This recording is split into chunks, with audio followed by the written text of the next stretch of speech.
Hello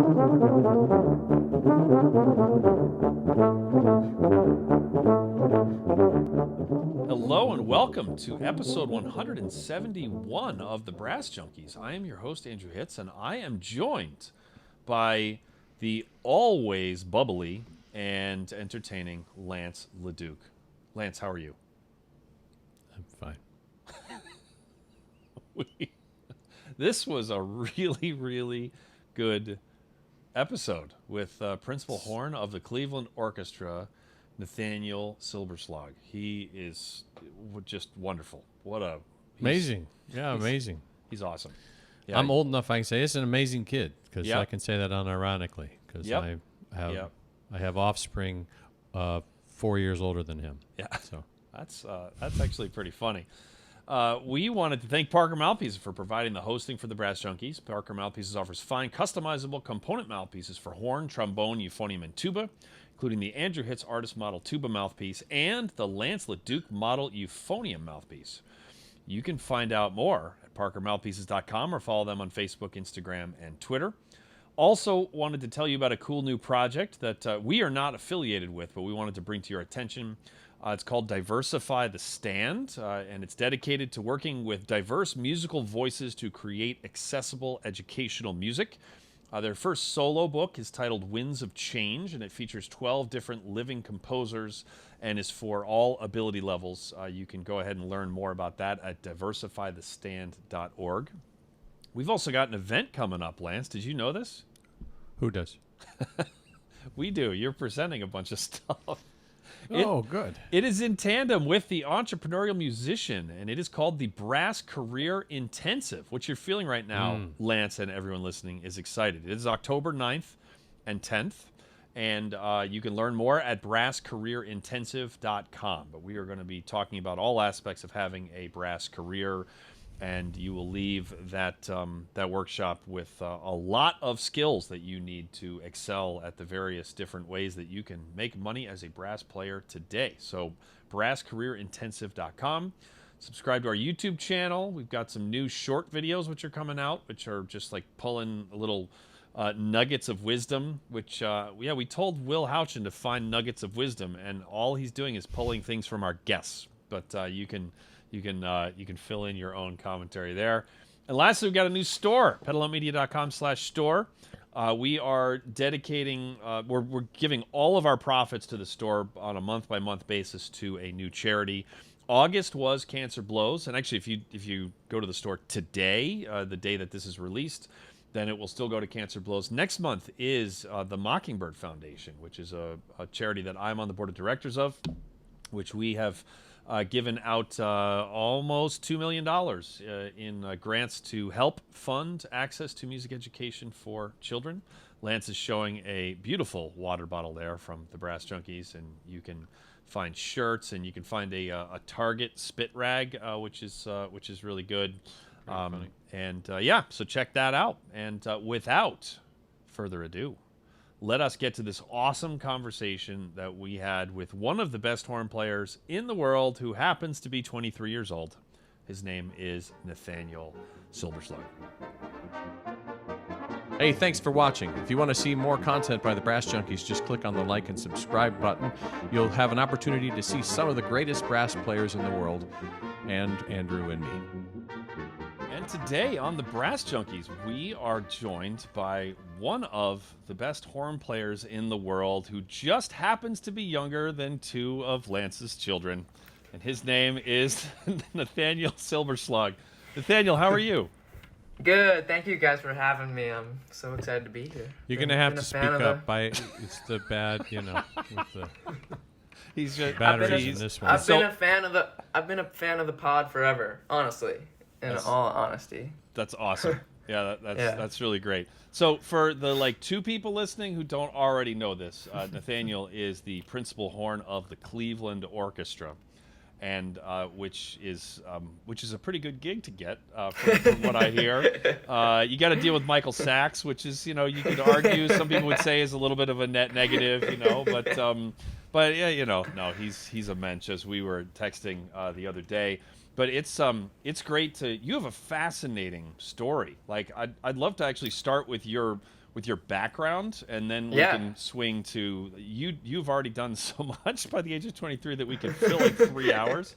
But you come from a family of 16 professional musicians, including former principal players of like the New York Phil and the Jerusalem Symphony. It's like, can you talk about like a little bit about your family and just what it was like growing up in an environment like that? Yeah, of course. So yeah, obviously I come from a very, very musical family. I was actually the 10th member of my family to go to Juilliard, and there's Artie in 11th who already graduated with his bachelor's and is there for his master's. So yeah, I mean, my dad is a trumpet player. My dad, Jeff Silberschlag, was principal trumpet of the Jerusalem Symphony, and that's where he met my mom, who was principal bassoon of the Jerusalem Symphony. They got those jobs right out of school in New York. They actually didn't know each other in New York, which is funny. I don't know how they didn't meet in New York, but somehow the Holy Land really put them together, I guess. Wild. So that's where they met. Yeah, exactly. And then my dad actually won a position as principal trumpet of the Torino Radio Orchestra, Torino Rai, the television orchestra. And they lived in Italy for, I think, about 6 years, something like that. And then they were both offered full-time teaching positions at St. Mary's College of Maryland. They were like, all right, like, let's go start a family in Maryland. My dad's from Baltimore, so it made sense.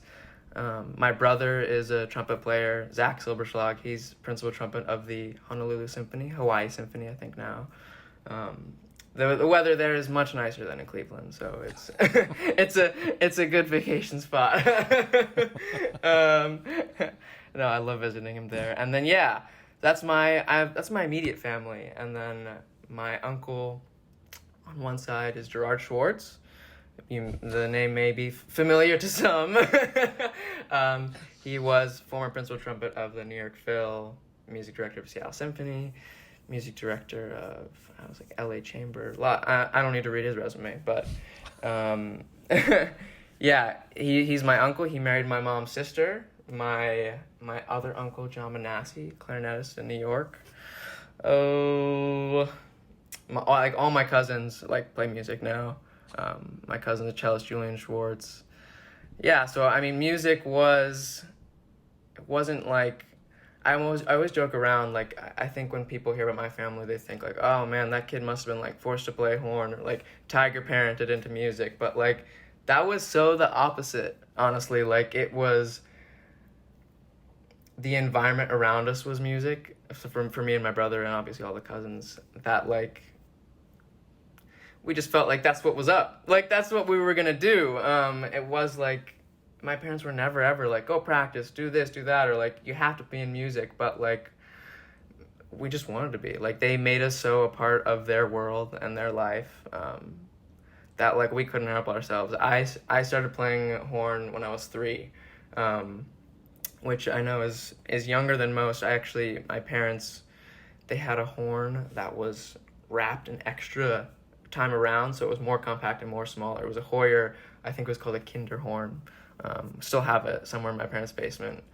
And then that sort of mythical sword in the stone in my basement. There happened to be a Con 8D from my mom's cousin, and when I started to actually play horn, they were like, here, let's dust off this old relic, see if it works.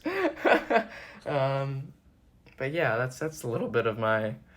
I could go on a long time talking about just my family. So I dig that you win the gig in Cleveland and everybody's like, nah, it's pretty good.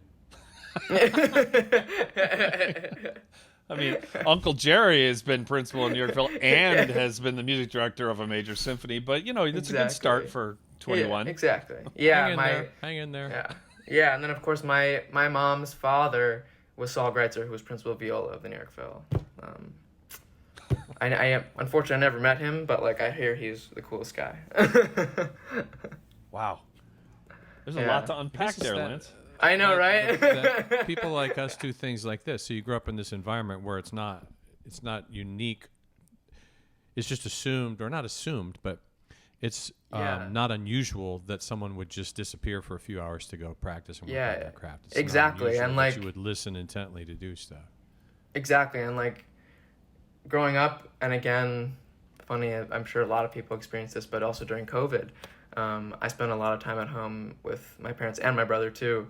And the best way I like to describe it is, again, no one is ever told to practice, but, you know, when you're sitting on the couch, you know, at 11 a.m., watching all of your sports newscasters in the morning with your brother during COVID when there's literally nothing else to do, and then you hear your dad start to warm up from across the house, you're like, oh, like, you know he wants us to warm up, and like, oh, I just gotta, like, I can't, I'm just having my coffee, like, I'm just sitting down watching First Take, and like, now I feel the need to warm up. I feel this some strange urge. That was a recording. He had a recording. He would just hit play. He was in there reading the paper. Yeah, exactly. He's up doing he's doing calisthenics just straight up on a tape. So, oh my gosh. So are you telling me that the way to shame my kid into doing stuff is doing it myself? But see, the thing is, all the things I tell him to do are things I don't want to do. So that's why I'm telling him to do them in the first place. I get that. My dad always said, do what I say, not what I do. Yeah. That's in the dad code book. Yeah. We had, by the way, for the record, we had our streak of consecutive days that we were able to successfully make it to the school bus snapped at 2 this morning. Amazing. Amazing. We ran like, oh, there we go. Yep. Oh we made it all the way to Wednesday of the first week before we missed the bus for the first time. Oh, that's perfect. Am I going to be late, Daddy? Said the 7-year-old, and I was like, no, but now I get to drive you. Super. Yeah. Yay. We get to spend more time together. This is a great thing. A great thing. Yeah. That's so funny. So I think that it's interesting to note that that you point out that you didn't have Tiger parents because you were the youngest member ever of the Kennedy Center Opera House. I never quite get the name right because it's the longest name in the business. Yeah, you were perfect so far. There you go. Yeah. At 19, but you were only a quarter of the way there. And, yeah, exactly. And that you were, you started playing at 3 and you win a gig at 19, and all of this. Yeah. And actually, Julian Schwartz is a friend of mine, and he also is like you. He's very down to earth, and it's like having powerful and successful parents like you both had, and starting as early as each of you did, and all that. It's like it seems like there's a lot of opportunities, at least through the anecdotal evidence, for that to kind of go sideways, for you to be really good at the horn, and for us to not really be looking forward to talking to you. If you know what I mean. Totally. But it sounds like it's just like that. There was just a lot of music that happened to be at like world class levels around you, and that you just kind of did it, and here we are. Yeah. No, like, I mean, my parents. Well, I would say drive me to school, but I'm a second grade dropout. As my parents decided to pull us from public school. My brother's 5 years older than me, so it was second grade for me, I guess sixth grade for him. But until then, I have vivid memories of driving into school with my dad and him just like playing Mahler 6 like on the radio and being like, "This is Mahler 6," like, and I'm like, "What's Mahler?" But like, What's 6? What's 6? Made Yeah, it to second grade. I don't think I'm yet. Did you notice he said his brother's 5 years older than him, so he was 4 grades ahead? And I was like, it didn't work. Yeah. No one asked me my times tables, please. Second grade was the best 4 years of my life. Oh my gosh. Oh goodness.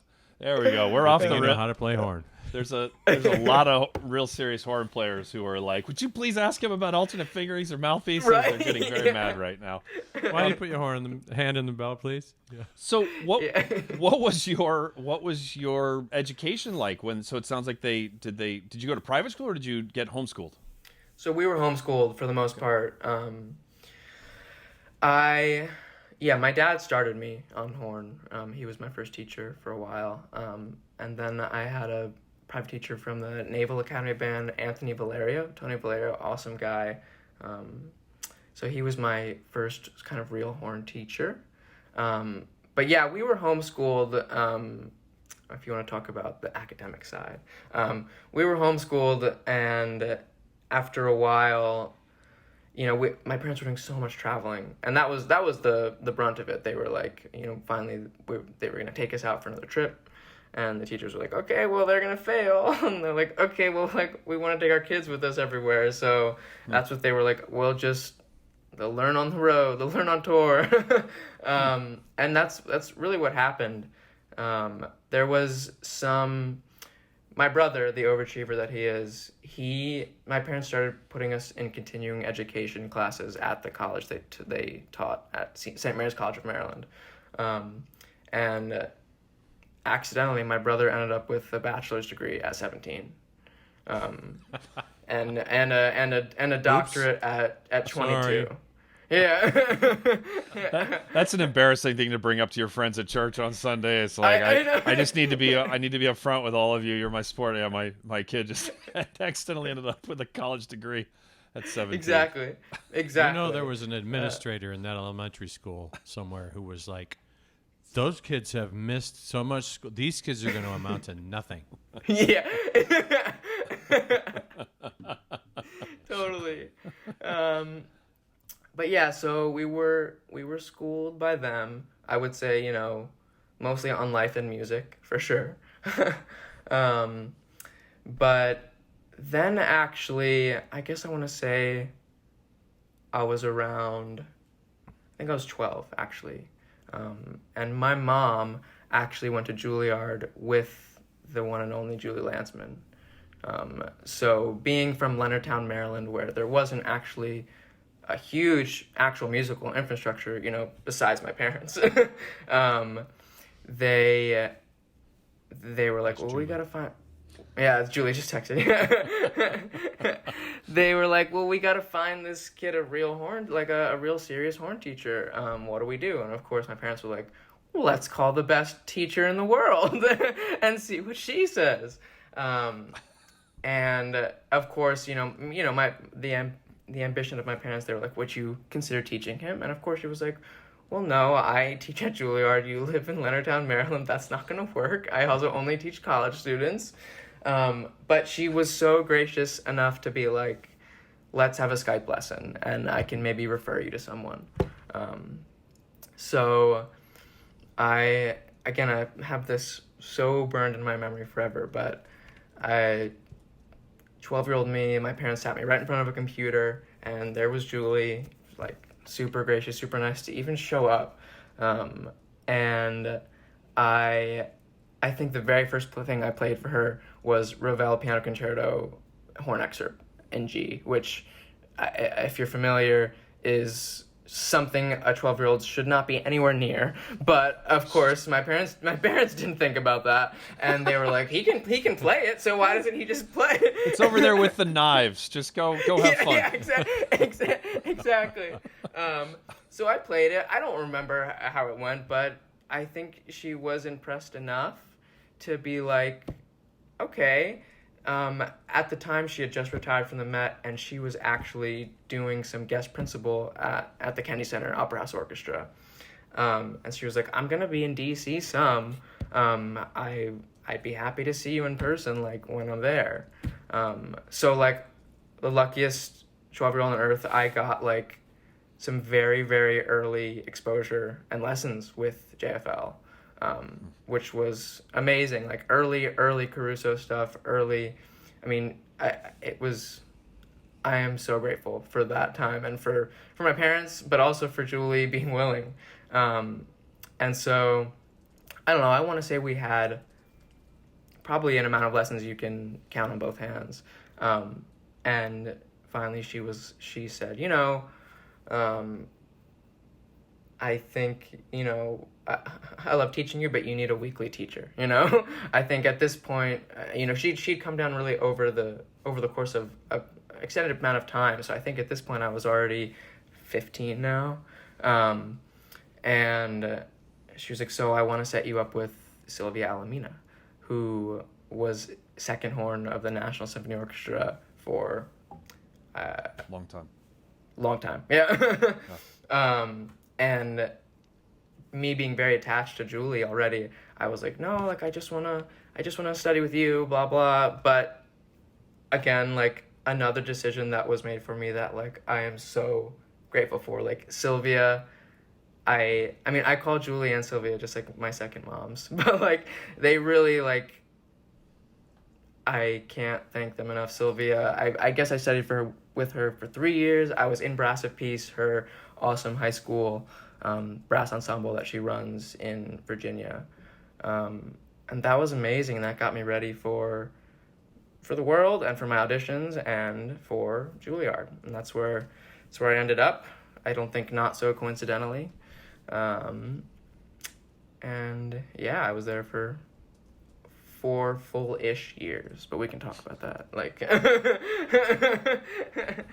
I got my degree, so you can say I was there for the full 4 years, but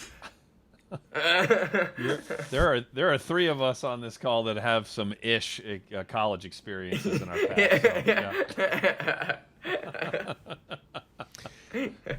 So before we get into your feud with Michael Sachs, I want to talk to you about Duquesne University in Pittsburgh, Pennsylvania. The Mary Papert School of Music is a long-standing sponsor of the show, and if you're interested, and you should be because there's a lot of cool things going on and some fantastic players you can study with, please click on the link in the show notes. You'll be taken to a page that'll show you all the ways you can be involved with music in the brass area at Duquesne University and the Mary Papert School of Music.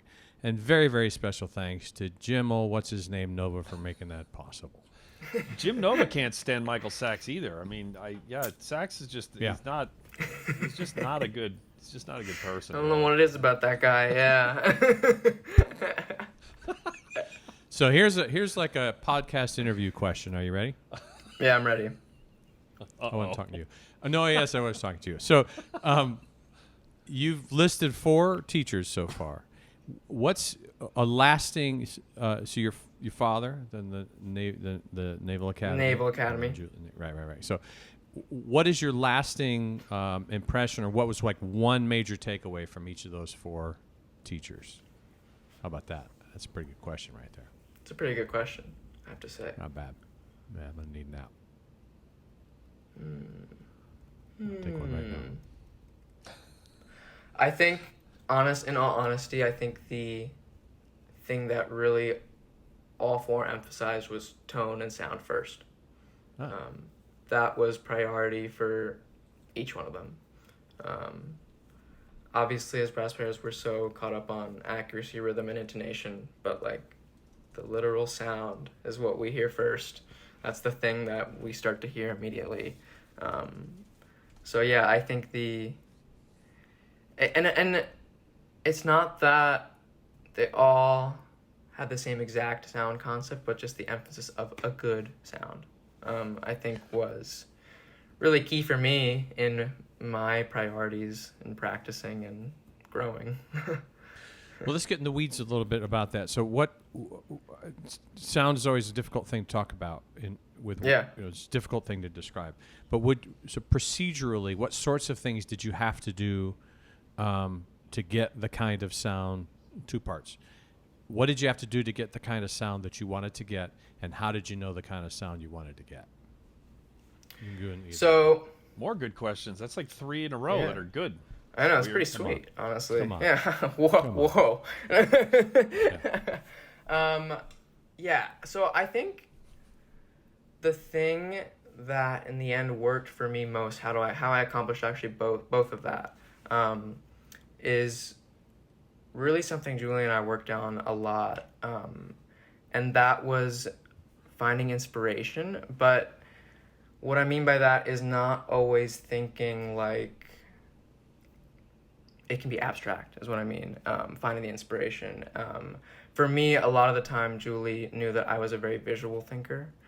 So if something wasn't the sound she thought I wanted to portray, or, not something that she didn't like or something, we tried with painting an image in my mind. Like, you know, if it was Pavane for a Dead Princess, like, you know, maybe we're thinking of a sunset or like dusk or dawn. And honestly, the more specific, the better for me in painting not only a tone, a color picture, but sound and phrasing picture. I mean, for me, just like that inspiration of, you know, sometimes it didn't have to be a specific image. It just could have been a color like purple, or like, you know, trying to get the synesthesia out of all of us. You know, that's is definitely in, I think, every musician a little bit. So honestly, I think the way I approach sound definitely has to do with drawing from inspiration of things. But in thinking about what kind of sound I want, I think that a lot I can attest to Sylvia, who emphasized so much singing, and so much painting your picture away from the horn. Like, play something, for me, I always emphasize, like, start with singing a new piece, because that way you're going to naturally find the way you want to actually portray it, away from the technical difficulties that our instruments inherently have and that we inherently get influenced by. Like, oh, I have to take this breath here. But no, like, in singing, I really wanted to, you know, connect that phrase. So similarly, I think even singing and trying to hear the sound in my head before playing, again, that's still a similar conversation to not only hearing the sound, but the image, the visual image of, like, colors or a landscape or a person, or even Jen Montone's, like, process cues. I don't know if you know her term, but, like, that is so helpful for me, especially, like, in the moment where, like, you know, she picks 3 sort of adjectives, like, let's say it's like the Brahms 3 solo, where right before she's thinking, like, she's got 3 process cues of, like, elegant, beauty, and ease or something. I don't know if those are her exact process cues. Maybe those would be for me, but stuff like that, I think is really, really huge for me in, accomplishing the sound and getting the sound that I strive for. And I don't think the sound I strive for, sorry. No, you. I don't think the sound I strive for is 100% always the same. Like, I think that we have we always have a vast color palette that we can draw from and change. Situational. Yeah. And so now, this maybe a softball, but I'll say it this way: how has this philosophy or approach influenced your student? The way you teach and approach your students? Hugely. I think that I'm always, you know, they play. I had a lesson yesterday of Mozart. Someone was playing Mozart second concerto for me, and I did a totally great job. And I was like, all right, what are you thinking about? And, you know, like, how my air is working, how my chops are working, whatever. And I was like, okay, well, like, no, put yourself in, like, a Mozart century headdress, corset, like, everything, like, put yourself in that realm and put yourself in that, like, that's what these concerti were written for, these, like, fancy high echelon parties. And for me, you know, when I'm playing Mozart concerti, I'm subdividing my eighth notes, and I'm thinking about that time period, and I'm trying to really put myself in that zone to get the right sound and picture, and that's exactly what I try to teach. Obviously, we'll work on the technical aspects, but, like, we're playing music first. Like, play it how you want to play it. Wow, that's brilliant. Yeah, it's really brilliant. And so, how do you teach? I'm sure that you've encountered students who get this visualization thing easily, and then others that it doesn't come as easily to. If someone's listening and they're in the latter category, how do you get someone to get good at that? Yeah, I think for me, at least in my early experience, honestly, I haven't had an experience yet where someone hasn't been able to draw inspiration from something, but I have had experiences where the visual doesn't work for someone to say as much as the verbal, or vice versa. Like, I was trying to, you know, like, create I was working with a student on Hindemith, actually, sonata, and I was trying to, again, I don't want to give them the picture, like, because I'm not trying to just tell them how something should sound.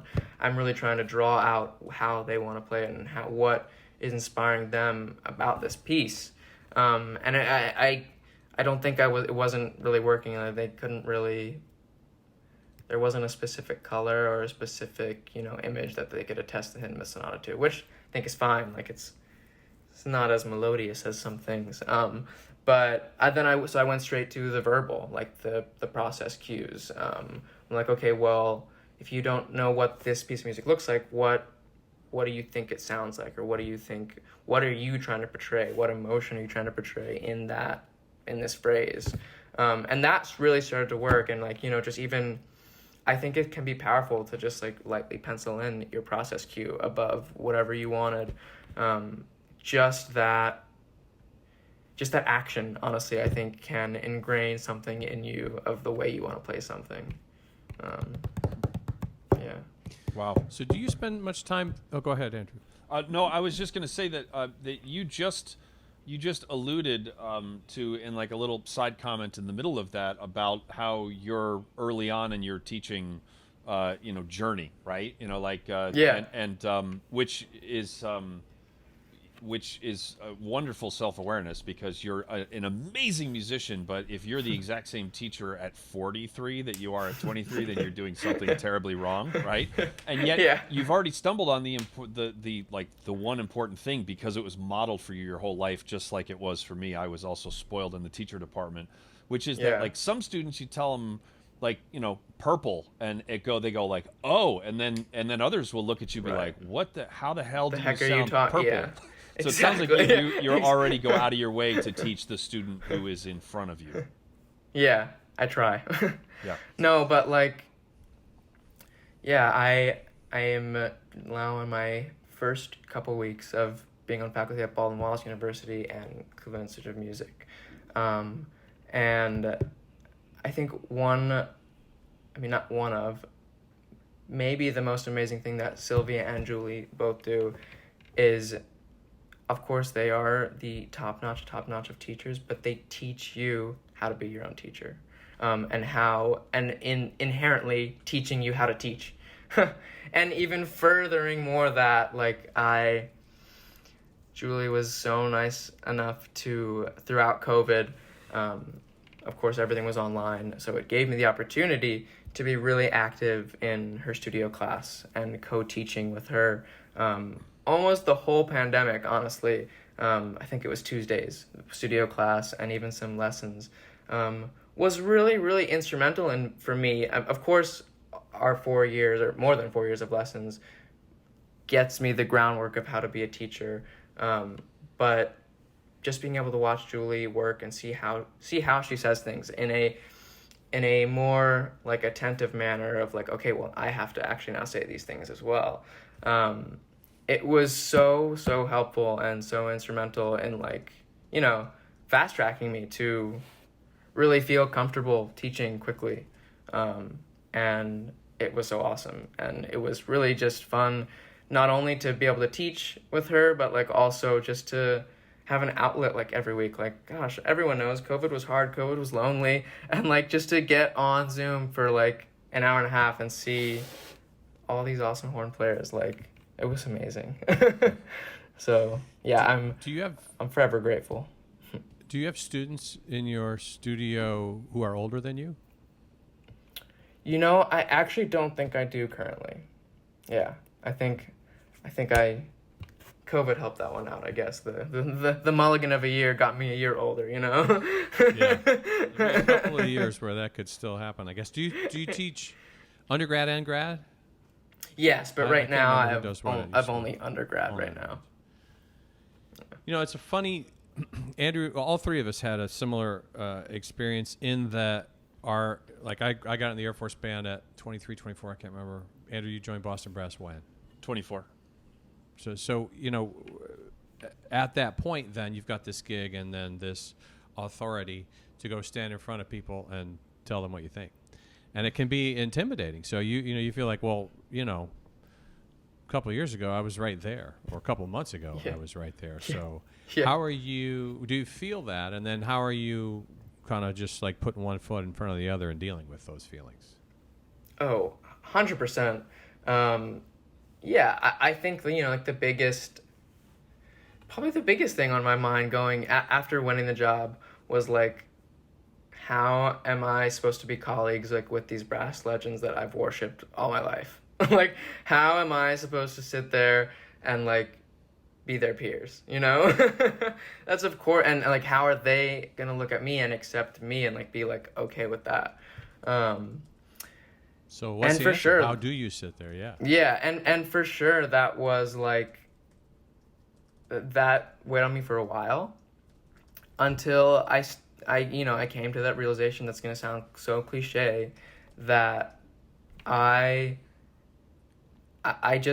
put my foot down and I said I can only control how I am towards others and how I act and how my energy is towards other people, and I sweet voice crack. I'm gonna be a big brave dog. See, I'm I still can going do through it. puberty, I'm guys. not young. Give me a break. Puberty's Stop it's it. not going so well. I've looked up to you my entire life, Mr. Sachs. But no, like What you just said is profound as hell, though, where you control what you control. in all seriousness, like I can only bring a kind, positive energy to the workplace and hope that it, is brought back onto me. And that is You're not there by in all accident. honesty- You went through a process. They picked you. You deserve to be there. Like it's right. yeah. Yeah. I don't care what Michael and- says. I mean, he talked to us a lot about his opinions about the whole thing. But whoa, for a hot second, did you see that? Yeah. He bought it for a hot second. You are still young. Wow, that's pretty good. You're welcome, Michael. Oh man, that's pretty good. That one. What? I was like, Oh, goodness. Oh, Wow, that's pretty good. every once in a while, Lance and I say something that actually happened. So it's just to like confuse people. Because if it was Right. all made up, then like you wouldn't have to wonder. Like, no, yeah. So, right, yeah. wow, that's I mean, that's really incredible. Just looking up to these people like Michael, who's a legend. Yeah. And then Yeah. you're sitting next to him and to speak for him. He doesn't want you to, even just in terms of on the job, forget about the human level. He doesn't want you to be musically deferential to him. That's going to make his Right. job a lot. And he's the prince of the Exactly. trumpet. I mean, it kind of all runs through him, but you know what Yeah. I'm saying. Like, he doesn't want you to just Exactly. be like, no, after you all the time. Right, Like, exactly. you're paid Right. to like have opinions back there. And it doesn't Yeah. matter that you saw him perform live when you were 5. I mean, it's just like, Yeah, it exactly. doesn't matter. Yeah. Yeah. That's- Yeah, no, I remember, I think there was something last year, we were talking, and he was just like, just take the reins, man. Like, just... and I was like, all right. Yeah. Wow. Yeah, no, I mean, of course, like, yeah, Rich King sitting right behind me, like, it's just everything that I grew up listening to. So, of course, that was, like, a big kind of switch to turn in my head that, like, okay, now I'm playing with them. Yeah. But I mean, they made it easy on me, being so welcoming and so just like, they were just so ready to go. That's great. Ready. Well, we alluded to the weirdness of when you were hired and then and how it fell during COVID. In relation to COVID, so how much actual time have you spent playing with the band?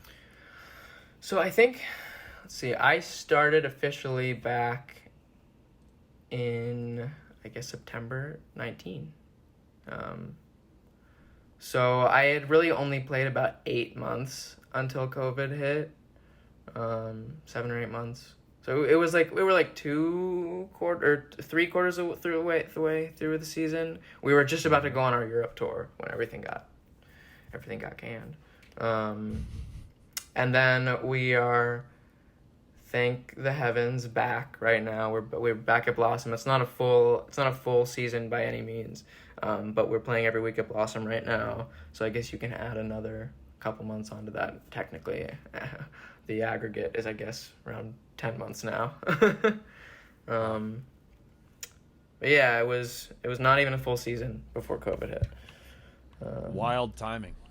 Yeah, totally. Very, very wild timing. Yeah.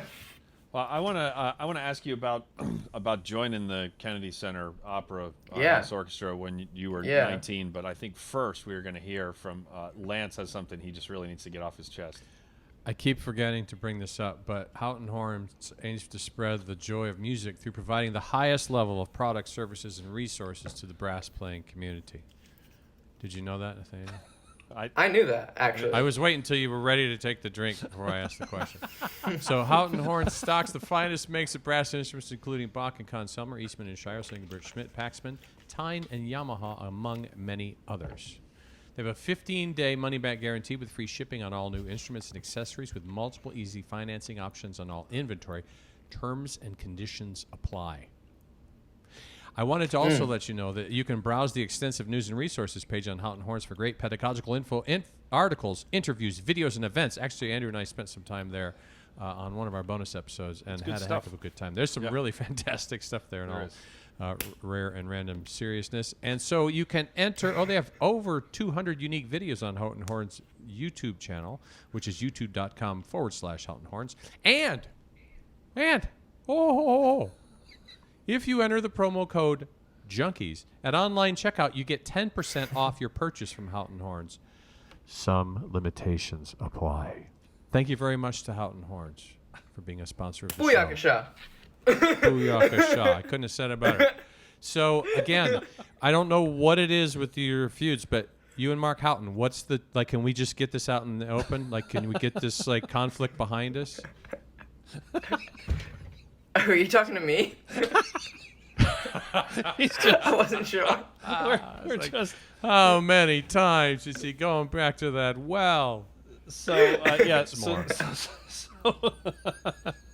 I like there are totally going to be people who drop in for little parts. It's like I had no idea that he and Mark Houchin hated one another. Like Mark Houchin's one of the nicest people in the entire horn community. I know, like, right? Nathaniel must be a real pain in the ass. Yeah, like first sax, now Mark.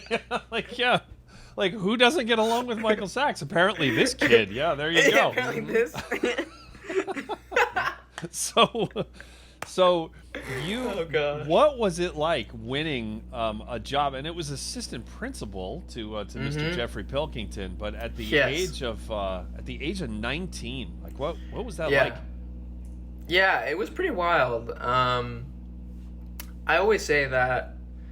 I mean, I definitely have to thank the studio environment that Julie provided, like all the mock auditions, all the lessons on the opera excerpts, which obviously she's an expert on. So yeah, I mean, like my preparation was very solid. But that being said, I do think that I had a bit of an advantage that I was taking the audition with the mindset of I'm taking this for experience. Like I didn't really think, in all honesty, I didn't have any expectation to win the job. Not to say I like hated my playing, like, or whatever, was self-loathing. I just, was a junior, and I was like, I'm at school, I'm doing this to get better. So I think in that sense, the fact that I felt like the journey throughout the semester was the important part. Like the working on the audition with Julie, all the mock auditions, that was the real reason I was doing it. And then when I got to the day of the audition, I was like, okay, well, like, this is just the cherry on top of it all. And I honestly just was not that nervous about it because I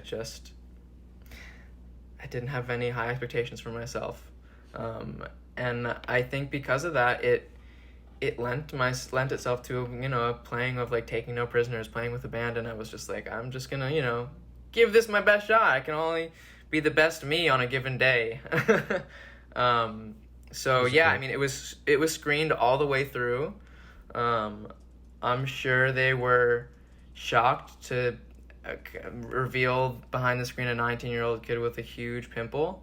That's like literally all I could think about. Like, when I was you brought winning. it with Where you? was it? Forehead, straight up my forehead. Oh my god, it was so bad. You'll ask Jeff. He gives me so much shit for it. But, Oh, like, I will.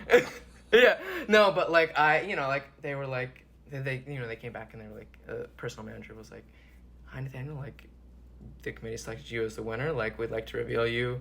Like it's big. Like woohoo! Like drop the screen." And I was like, "Come on, like can we do this next week? Like I was like, can we do this part like another day?" And it was really funny because. Of course, they didn't know my age. Here's your They were like, contract, and here's a card for a dermatologist. Yeah, exactly. Here's some Neutrogena that comes with. It's instead of Overscale, we're gonna go with skincare products. But no, it was really funny because of course they didn't know how old I was. And I'm from the DC area, so my brother and father had driven me to the audition, right? So, and we're waiting in the car. So of course they're This like, is congrats, awesome. congrats, like they're like, congrats, like can we please like take you out for a drink? And I was like, See you if guys my kidding me? dad Like, can hang out so he can drive me home I was like, later? well, first of all, I Is can't there get an into Orange a Julius bar. nearby? And I was like, first of all, does anyone have a fake ID that looks like me that I could use? Like, We can add the zit. right, exactly. You but no, and I had to be Pilkington like, kind of like, like with the beer, this like, yeah, ish. he started to wear off on me, yeah. Yeah. But no, of course, I was like, I'd love to, but like, I'm like, my dad's been like waiting in the car for 5 hours at this point, like waiting for me to like finish these opera excerpts. This is the greatest story ever told.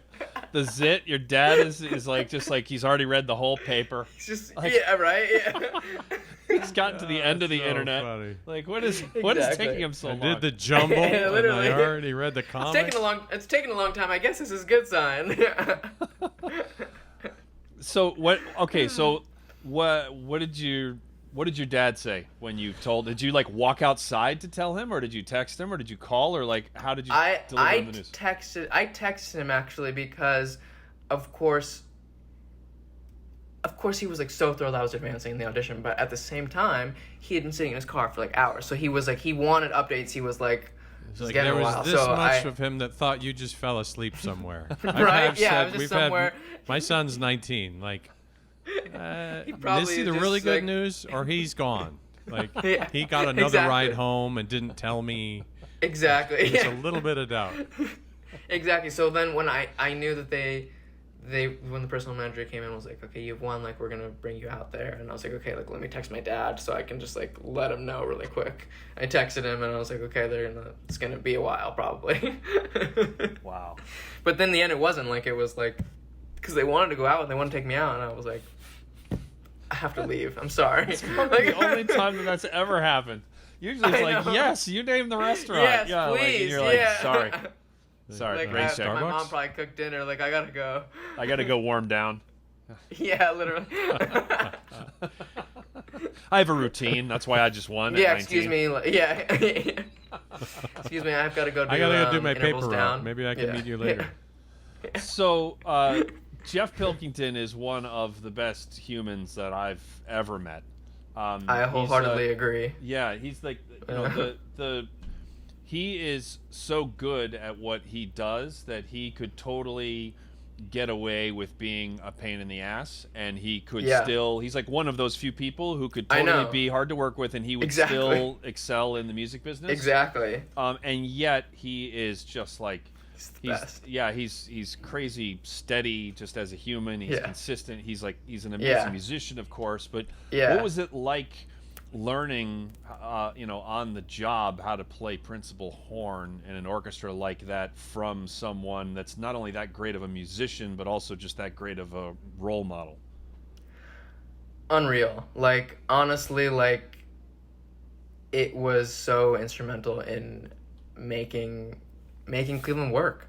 Like, to know how, I mean, coming from a family of musicians, I like to think that I at least knew how to not be a total dick. But seeing Jeff in the way he interacts with his section, in the way he cares about his section, in the way he really, really tries to work on a fair rotation, in the way he tells someone something, it was incredible. I say like a little bit like I felt a little bit like I was just a fly on the wall, that I could just kind of absorb all this awesomeness that was happening right next to me. Not to say I didn't play. I played a heck of a lot there, and it was even how he uses his assistant was really, really important for me. Keeping your assistant interested and engaged, because there are plenty of times where you could just have your assistant sit there for an hour and then have to come on like a top G or something for no reason. But yeah, I mean, I could go on for a long time about how lucky I felt to just know him. I mean, it's funny. I actually met Jeff and Wei Ping back when I was, again, I think I was like 14 or 15 doing the NSO Summer Music Institute. Mm-hmm. I just like was like walking through the halls, and again, like the naive me, I just saw them in the opera house, and I was like, hey, I play horn. And they were like, oh, cool, like, what's your name? And I was like, oh, I'm Nathaniel. And they were like, cool. And then, like, 4 years later, I was playing in the same section with them. Hey, you guys remember me? Yeah, like, hey. Yeah, exactly. No, I mean, it was epic. Like, I not only, like, was it amazing to have him, like, as a mentor, but, like, just now, like, a best friend for life. Like, it's awesome. Like, and I totally am so genuine when I say this. Like, being in that orchestra in that time for just 1 year made it bittersweet to, like, leave, honestly. And I think that's shocking to hear, like, come and go and be like, oh, like, I made it. Like, I got my dream job. But, like, I was a little sad. Like, I was like, I would be happy being in this orchestra with these people for a very long time. It's a hell of a section. I mean, the whole brass section, but, like, that horn section is tight. Yeah. And it sounds amazing. It really is. Yeah. Wow. Yeah. So, were you in for the year? You didn't do the ring cycle, did you? No, I didn't do the ring cycle. No, you missed that. Yeah. Okay. I thought I went to the dress rehearsal of Siegfried, and which obviously has some exposed horn parts, just a little bit, yeah, famous. And the day of that dress rehearsal, Pilkington woke up with a pain in his, I think it was his neck, that was so intense. That it was like a pinched nerve. Yeah, that he didn't even know if he could do it, and I didn't even talk to him until after. He was who got me the tickets. My wife and I went. Yeah. That was he sounded amazing. And then afterwards, I found out that he almost didn't do it, which is just like which is incredible what he was able to do. But it reminds me, I heard you telling the story on the Cleveland Orchestra website about the first time that you played in Carnegie Hall as the principal horn of the Cleveland Orchestra, and then it was homecoming for all of your Juilliard and New York people, and Julie and the entire I believe Kennedy Center Opera section. They were there. The horn section came, and that you were sick. And I was so ill. Yeah. And so can you and you talked about that, but I'd love to hear you unpack that a little bit, because it really brought like the intensity of that day. I could have been overwhelming to you if you felt like if your chops and everything felt like $1 million. Right. And so you wake up that morning and you don't feel well, or did you not feel well the night before? Like, talk us through the timetable. So, I just want to know about the emotions. I'll walk it back a little further. So I'm sorry, I didn't mention that you were playing Mahler 5. This is true. In Carnegie Hall as that's an important tidbit. It wasn't like background noise. Yeah, and I'll add even further. So, my first official week, I started a little bit at Blossom the summer beforehand, but my first official subscription week, we had a subscription. We were doing acts 1 and 2 of Romeo and Juliet. And then also in the same week, we were doing a gala concert with Rose and Cab Suite. So that in and of itself was a hell of a week to begin with, I guess. So we finished the Rose and Cab concert, the gala, and Franz just pulls me aside, and the Mahler 5 rehearsal is the day after tomorrow. So we had one day, and he was just like, hey, like I there's some, I think, Mengelberg writing that said that it was Mahler's wish for the third movement for the corno obbligato part to be in the front of the orchestra. And he was just like, are you down? And I'm like, sure, yeah. Like, I'm not gonna, give myself already negative brownie points of saying like, nah, I'm good in the back, thanks. Like, The seat is really comfortable. Like, yeah, like I've got a good butt cushion back there. Like, so already I was like, Jeez. we're going in front now. All right, let's do this. So I did get to do it. We did it twice at Severance before we took it to Carnegie. And then this is, I think, where it happened. This is where my mistake was. So we had 2 Mahler 5s, then a day off before we went to Carnegie. In my day off, I let my energy down. You know how you're in a real, you're just in a fighting mode, you're just you're going at 110, you're nonstop, you can get your body to do really anything. I was like, okay, I've got a day off, let's just relax today. Woke up the next day so ill, where we had to fly to New York. I was just my body was yeah, you haven't done this much work ever. We're failing you right now. Yeah, I had a fever. I was not in a good place, but of course I had to play. I'm not gonna cop out on the Carnegie tour the day before we go. So yeah, I travel with the orchestra. We have a sound check the night before, and then I just go, I take a bunch of NyQuil and I just I out and I hope for the best. I wake up the next day still not so good, pretty iffy, pretty congested, but yeah, I took a cocktail of cold medicines for that concert. It was swimming through my system. Couple of olives. Yeah. Yeah, and then Did you eat? What? No, keep going. Yeah, and then that and the adrenaline, it took me there. I mean, yeah, I'll elaborate. Everyone I went to school with was there. My brother was there. My parents were there. My aunt and uncles were there. It was New York, so everyone could congregate there. Sylvia, my high school teacher, was there. It was really I had accepted the fact that everyone I knew was out in the audience. I had just come to terms with. It wasn't I had stopped doing what I'm doing right now of trying to find who I knew was there. I was they're all there. They're all literally there. I just have to accept that at this point. And I tried to turn that energy around from holy shit, everyone here is stressed for me, to no, everyone here cares about me and really wants this to go well and is supporting me. They're not here to see me fail. And similarly, everyone on stage, I tried to turn that around. Man, it had been 5 years, without a principal horn. They really want this to work out.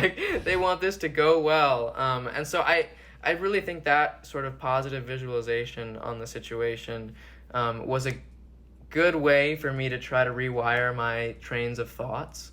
And I think helped. I in all honesty, I think definitely having a cold for some reason takes some anxiety out of it for me, because I'm well, I'm sick. What am I gonna do?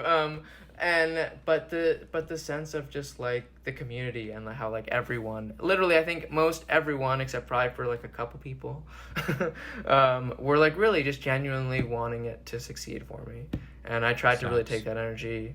Yeah. Yeah, he wanted me to just crash and burn for sure.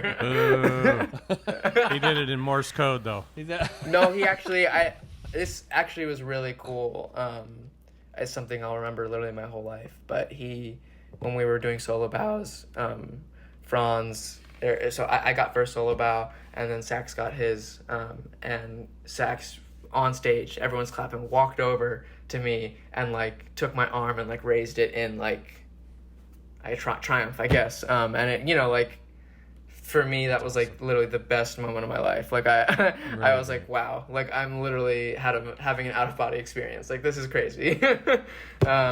But yeah, I mean, just to be affirmed by like, not a member, but like the member of the Cleveland Orchestra, like, was like huge. Just like huge does not begin to describe it. Like, We're gonna have to edit If you that stick out. with it, you might be something someday. We're gonna have to edit that out. We can't have Sax hearing you calling him like the member of the Cleveland Orchestra. It's like I don't think that the world needs him to hear that.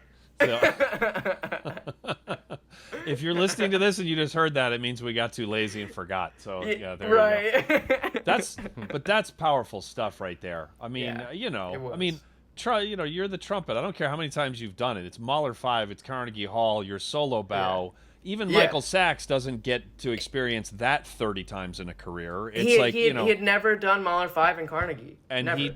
he takes his solo Exactly. bow and then brings the spotlight back on. It was such a selfless act. I was like, wow. Wow. There you go. Yeah, That's powerful Yeah. stuff right there. it was. Yeah. Wow. We didn't get to see that human during our interview with him. Like, you know, he was a Of course. Yeah. little aloof, a little standoffish, but Oh, more Well, about the I mean, ham I mean, radio. just so you know, of course, every time I play a solo now in the orchestra, he just tells me you sound like shit. Which I know is the biggest compliment possible. So what you need to do, this will probably get you in trouble with your bosses, but what you need to do is if there's some piece that has a huge horn solo and there's Yeah. basically nothing to do with the trumpet, then in the middle of your Yeah. solo bow, you need to walk over to him and then Yeah, lift his arm exactly. when he basically did almost nothing. So yeah, that's what needs to, just to bring it all full circle. Oh gosh. That's when you're real secure in your job, is when you start screwing Right. around with solo bows. Yep. Well, this has been wonderful. We could talk to you for a very, very, very long time, and we are actually going to talk to Nathaniel for just a little bit longer for the bonus episode. And if you want to hear the rest of this, which we always keep the person around for a little bit extra time, and then a week after the episode airs. You can hear that by going to patreon.com/thebrassjunkies, and that'll get you bonus episodes with Jeff Nelson of Canadian Brass, with Julie Landsman of like everywhere, with Jeff Pilkington, with like a long list of legendary horn, Jen Montone. So yeah, go ahead and check that out. And Lance, is there anything else that I need before we sign off? Yes. No. He's not going to tell me what it is, but so I think that's going to do it.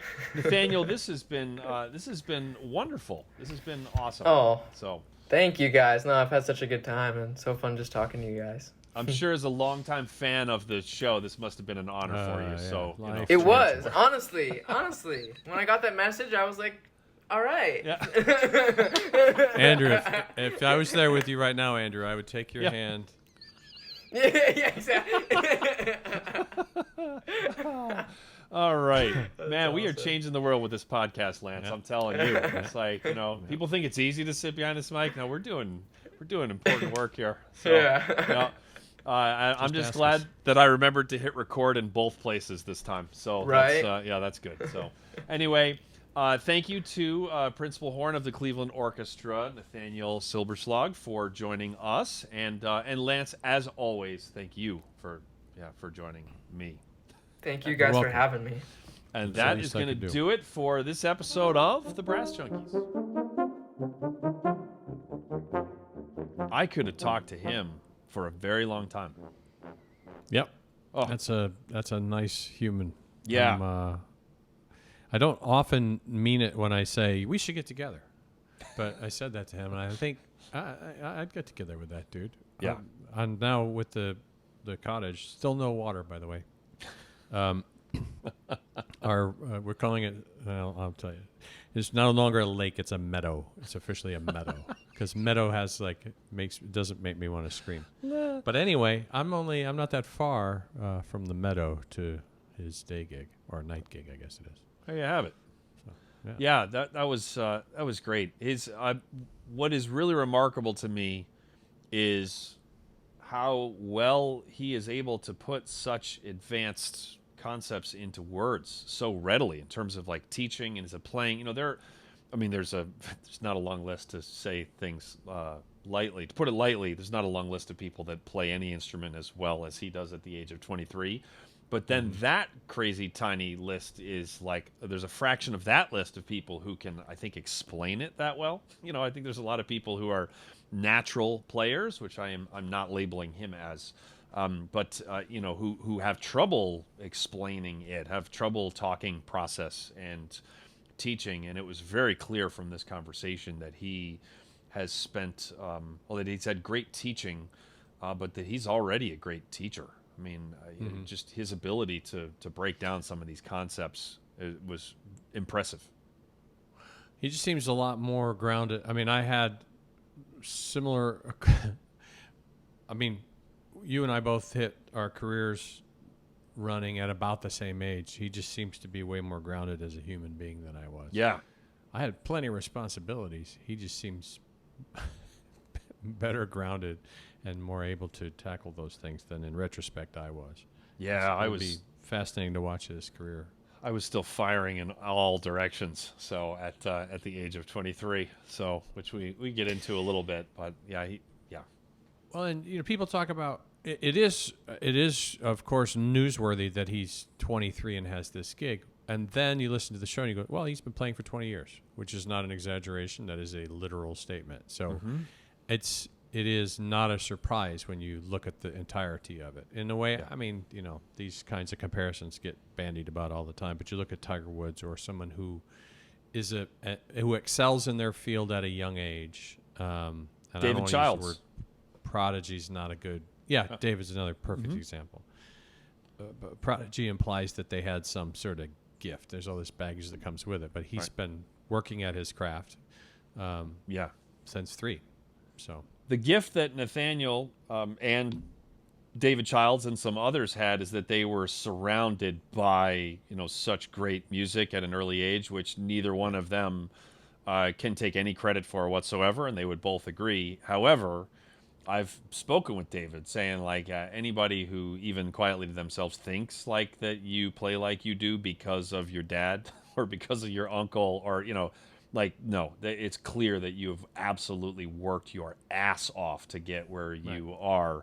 And, you know, and just know that a lot of us know that. And he said, thank you very much. That means an awful lot to me. And you can tell that Nathaniel was given a lot of gifts and that he has done a lot with them. There's a lot more people who are given those gifts that don't do what Nathaniel or David have done with them than have. So yeah, that's a real credit to them. Yeah. Yep. Yeah. Well, it might help you get a foot not in the door but close to the door to have those sorts of advantages. But if you didn't do the work, then that's it. That's as far as it will get you. Correct. Yeah, exactly. And especially at the level like that Nathaniel's at. I mean, he could have been taking over for.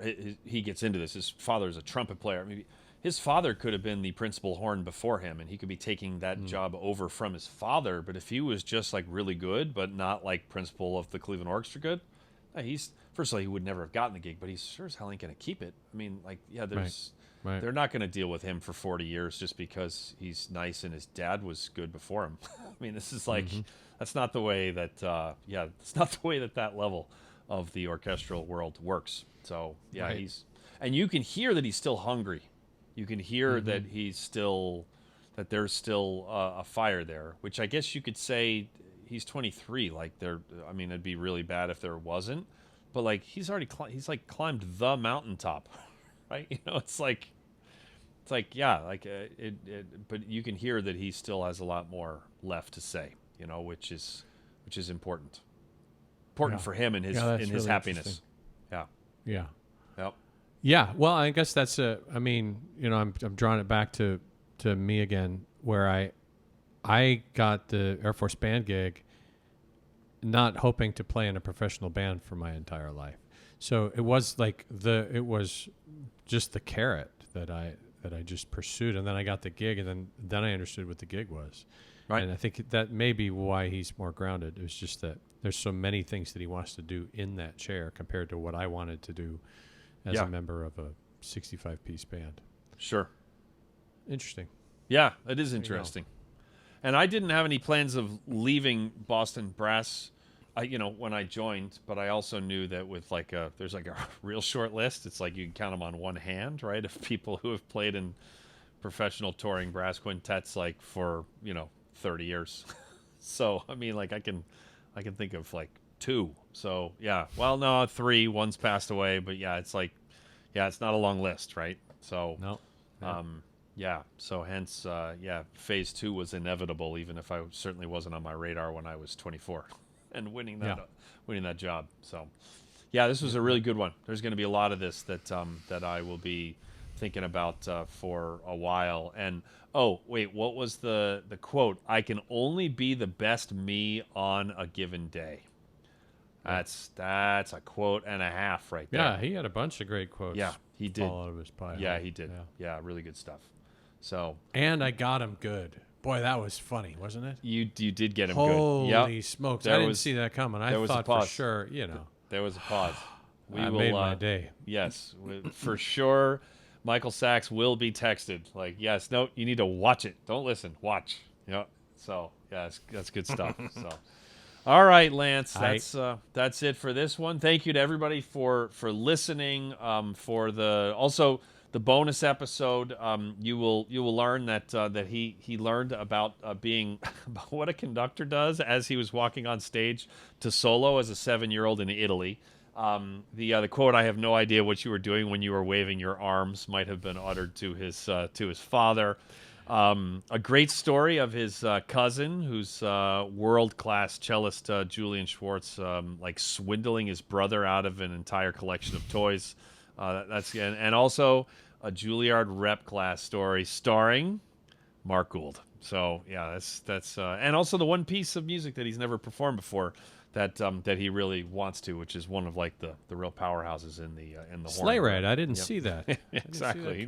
But he wants to play the bells. So yes. All right. So you can check that out, patreon.com/thebrassjunkies. And Lance, I will miss you desperately until we speak again. I hope.